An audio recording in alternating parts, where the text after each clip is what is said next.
me loose. Go on patrol. Money in my pocket and I'm all up in the zone like, ooh. So I rewatched Godzilla vs Kong recently, and it honestly got me thinking a bit, right? Um, Godzilla versus Kong. It was a pretty intense fight, especially the second one here, because you knew what Kong came for. Kong was out for blood here.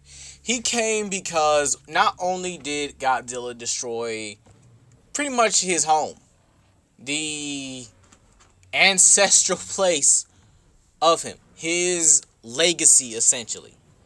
It's honestly it was ridiculous. I mean, Godzilla didn't have to do the man's whole entire ancestral place like that. I don't care if you have an ancient rivalry with someone. That right there, that was petty, and that was petty on a whole nother level here. But we're not here to talk about that, all right? We're here to talk about the fact that there is a monster. There's a monster in the Godzilla community that would honestly do Kong's job a whole, and I mean a whole lot better than Kong.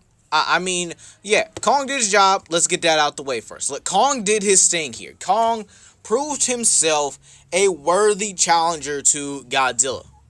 He's not beating Ghidorah anytime soon here, but he's at least a worthy challenger to Godzilla himself, alright? He's at least able to go toe-to-toe with or without the axe and basically run a whole fade with Godzilla. We can't take that away from him. Now, yeah, do I feel like the movie could have improved on that fight? Maybe just a bit here. I would have had the fight start hand to hand. Godzilla is able to toss away the axe and Kong starts using his, hand to hand combat skills. But then we have to, get to the point where, Godzilla and Kong go for their signature moves. I think Godzilla should be the first one to use his signature move, the atomic breath there, as a sign that, okay, Kong's overwhelming him in hand-to-hand combat, so he has to use the atomic breath. Then we get to Kong's axe versus Godzilla's atomic breath. Alright? That should have been the way that would have been the way I would have orchestrated the fight, if you guys really want my opinion on it, right? But yeah, this is basically because I'm basing this off the fact that, one, Kong had superior hand-to-hand combat skills. He was using his intelligence far better than Godzilla. Godzilla was just spamming his atomic breath. And can we all take a minute and realize how Kong just bought Godzilla's atomic breath with a whole building piece real quick? Like, what in the absolute world is that building made out of? Like how did it block Godzilla's atomic breath here? What in the plot building armor is this here? But yeah, Kong proved something here. That he had what it takes to beat Godzilla here because of the axe here. But there is a monster, and I'm going to say this again, just to reiterate, that beats Godzilla down in a hand-to-hand fight. And you guys might be surprised by this, but it's King Caesar. Yeah, one of Godzilla's best and definitely one of his greatest allies, in my opinion. Definitely his true number 2 in the Godzilla universe. A kaiju combatant, right? You guys get it right, alright? He's better than Godzilla when it comes to a hand-to-hand fight, right? So let's really set the scale here. This means that this Godzilla has taken attacks from Muto Prime. Muto Prime being one of the few characters to actually give Godzilla a full-blown scaling in the verse, right? So Muto Prime actually is able to sever tectonic plates with a simple step. This isn't like, one of his, stomps. This is a casual step from Muto Prime here. There's the Castle Bravo nuke, which again would put him around, I think, let's see, if we calculate the megatons, probably around Island, Yeah, I think Island. It was one of his first few feats, so you got to give him that here. So yeah, he's been able to take attacks from the kaiju of his verse relatively easy. Muto Prime, female Muto. Then there's the Permian Extinction feat, which wiped out 90% of life on Earth. I could probably put that in a multi-continental feat, considering all life, you know. But I think in the Permian period, it was Pangea, so one huge continent, which then splits off into, well, several. Then there's the fact that this dude was able to take attacks from Titanus Tiamat, who would also be a continental, level monster in my opinion, due to the fact that, well, she's able to cut Godzilla. He's overpowered Titanus Amulok. Sorry, I couldn't get the full comic scan for you guys here. This is the best I can get right now with Amulok kneeling to him. And Amulok was able to fight against Behemoth, who we saw was just tearing up the city like it was just nothing. Like he folded a whole city like it was nothing here. So we got to give credit where credit's due, right? I mean, he folded a whole city, ripped a net to free Titanus Nakika, and yeah. So this means King Caesar would have to put out a continental plus 2 multi-continental output. You can even scale that to Ghidorah. Who's a multi-continental himself here, and I think that King Caesar really wins because of his skill level. I mean, he's literally the most skilled person or kaiju in the verse. Like, he knows, I think, just about every Japanese martial arts. He's able to do judo throws, grapples. He's able to use takedowns on other monsters. He's beaten the likes of Megalon. Excuse me. Beating the likes of Megalon. He's actually used his skill and intelligence to take down flyers as fast as Batra. Batra would be the 3rd fastest monster in my opinion. Batra is, definitely FTL when it comes to speed here. And we just see that King Caesar had no worries at all. Can I get a Lil Wayne? She ain't got no worries. Yeah.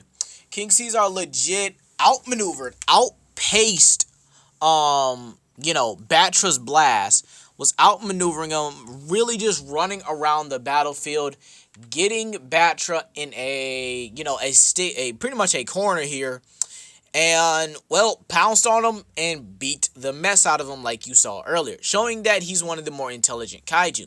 There's also the fact that he's also able to rip apart tralopods. He's actually able to effectively take them down here.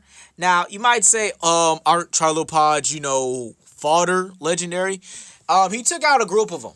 And a group of tralopods are ridiculous. Now, you might say legendary, but he got knocked out by him. Okay, here's the thing. He planned that. He's actually a well-coordinated strategist when it comes to planning. He's deceptively smart. Alright? But anyway, back to these tralopods, right? A group of tralopods here are able to take out the likes of Gorosaurus. Someone who's broken King Ghidorah's back with a kick here. That's ridiculously strong. You might say, oh, well, they had to jump him. I said a group in the beginning of this. Just don't try and argue with it. Just go with it, all right? But, yeah, there are a group of these guys literally were able to take down Gorosaurus. Like, little to no problem. Like, honestly, I'm kind of astonished. These guys they lived up to the hype. All right. Then there's the fact that these guys could just mimic the DNA of other creatures, and they have to take down these monsters, or at least get these monsters in a bind here. And one of them was even able to take down Space Godzilla. Yeah, one was able to get a hold of Space Godzilla and use his powers against him. Now tell me that ain't some that's karma. I'm sorry. That no matter how you put that, that is just some karma right there. I know Space Godzilla was thinking this some old bull. Yeah. But yeah, he legit got himself captured on purpose because these trilopods were just numerous and he needed to get to Godzilla as fast as possible. So he thought, all right, I'm gonna let these guys knock me out, and yeah, we'll continue going. So yeah, these trilopods were just really formidable. They legit soloed the rest of the Earth Defenders. They took out Rodan. They took out Baragon. They took out Kumonga, Camebis, Titanosaurus.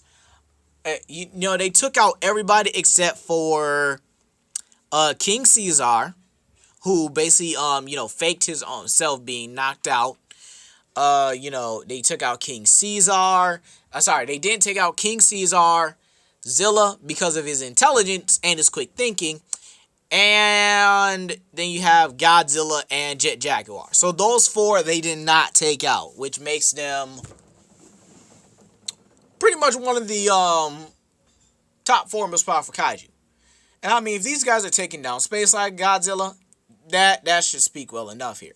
So you might say, all right, Legendary, get to the point here. Why do you think he could take Kong's place here? Well, for starters, honestly, he would demolish that version of Godzilla if he was in that verse. All right? If we replaced Kong with King Caesar, gave him the same backstory, King Caesar's people would be some of the most well-rounded hand-to-hand combatants in the Kaijuverse. All right? Godzilla will be Gara, and King Caesar will be 5 Gates Lee. All right? That's how that fight will look, with Godzilla on the defensive. But like, this isn't even a part where Gara even starts to lose here, or this is the part where Gara just starts getting beaten the crap out of and is about to get front lotus. Except Godzilla ain't got no defense for King Caesar's front lotus. You get what I mean here? He's gonna get King Caesar's version of the front lotus and get his back broken here. So with a combination of his superior intelligence, better skill, I have to give King Caesar the win, guys. But let me know what you guys think. Please comment down below.